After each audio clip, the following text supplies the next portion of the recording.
Katrina, our students are failing in schools. COVID has put them behind. The school closures that liberals insisted upon did that. But they're focused on Governor DeSantis, who, if you go look at his press secretary's website, Taryn Fenske, Brian Griffin, they have these books up. They're inappropriate, so inappropriate we could not put them on the air right now, the pictures in there, but somehow kids can find them in schools in Florida.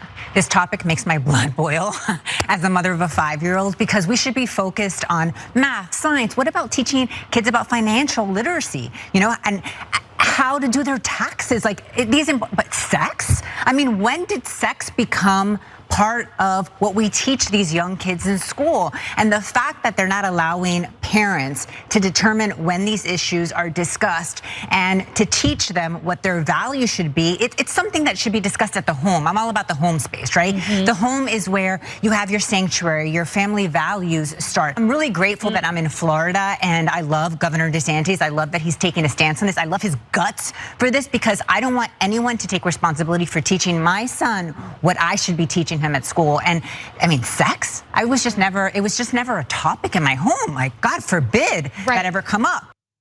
I love the close of that. This is not a thing to be done in school. You should talk about it at home. At home, perish the thought, it would never come up at home. So it's just not gonna come up. So you're just not gonna teach them about it. I think that seems pretty clear. They are shocked at the idea that kids might be exposed to literally any information about sex. They say in that segment, when did this start to be a thing that would be taught in schools?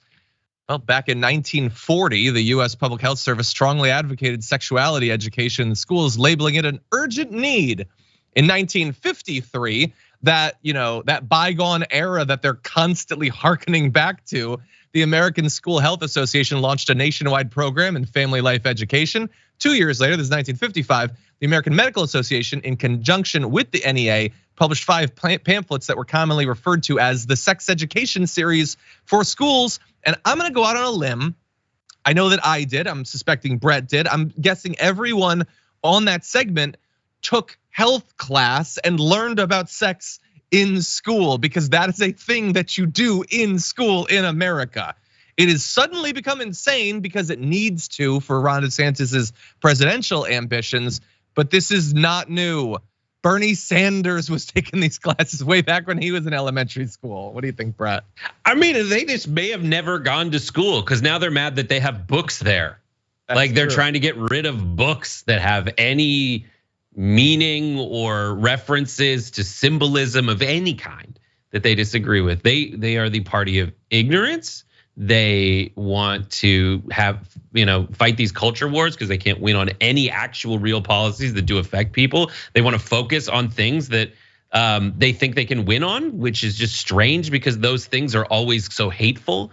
It's like it's not like they're teaching you how to do it. Yeah, it's not what it is. They're just teaching you what your body parts are and like how where babies come from. Yeah, and you know what? It's arguably important to know that. Take a look at this. States in red have the highest teen pregnancy rates. It is not difficult to figure out which areas could probably use a little bit more of this education. I mean, everybody does. We should all have it. And financial literacy and science. We should do all of these things. But they are so terrified of the topic, or at least will pretend that they are.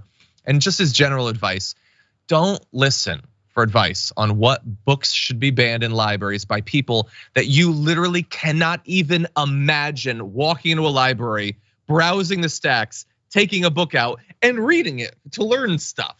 No one on that panel has done that in the last 15 years.